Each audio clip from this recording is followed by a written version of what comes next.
This election features two of the most unpopular candidates in recent American political history. Take a look at this cover of the New Yorker magazine. It has a person reading a newspaper the day after the election. The headline says, "Jesus, please God, no." The cover expresses outrage for no matter who wins. I'm joined now by Professor of History at American University, Allan Lichtman. So that's going to be published on the 14th anyway.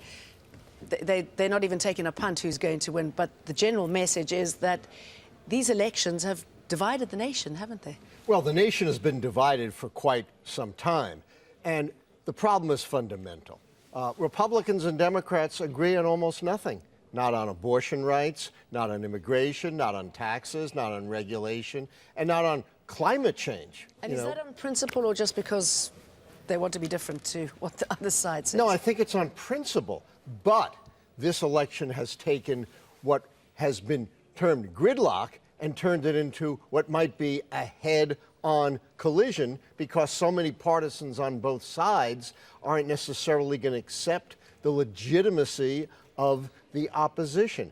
Now, that is in part due to heated rhetoric by both Hillary Clinton and Donald Trump. But I have to say, the onus lies primarily on Donald Trump. We've never had a candidate in our history who, in advance of an election, has claimed the election is rigged against him, even though all the evidence suggests otherwise. But also, what does it say about a country that gives rise to somebody who feels free to say some of the stuff that we've heard him say? Yeah. I think, look, there always has been this dark side in American history. In the 1920s, the Ku Klux Klan had 5 million members. That would translate to 25 million members today. We've always had this side which is fearful of foreigners, fearful of people who look different, tinged a bit with races. It's not surprising that the Ku Klux Klan, for the first time I've ever seen, actually endorsed Donald Trump, a major party candidate. So he's tapped into an impulse that has always been there in American politics, but has kind of been dormant in more sedate years. Okay, so many don't like him because of what you've just mentioned. They don't like her, Hillary Clinton, because they don't trust her. They find she's cold. Correct. If they're anti-establishment. What can be done after the elections to try and bridge the gaps, if anything?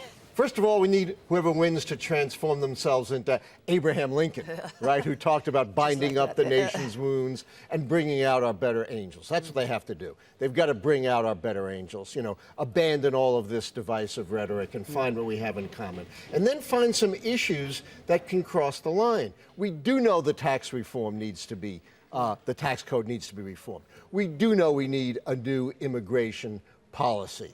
Is it possible that we can cross party lines and maybe even on one or two issues break the gridlock and avoid the train wreck? From your lips, Allan, thank you.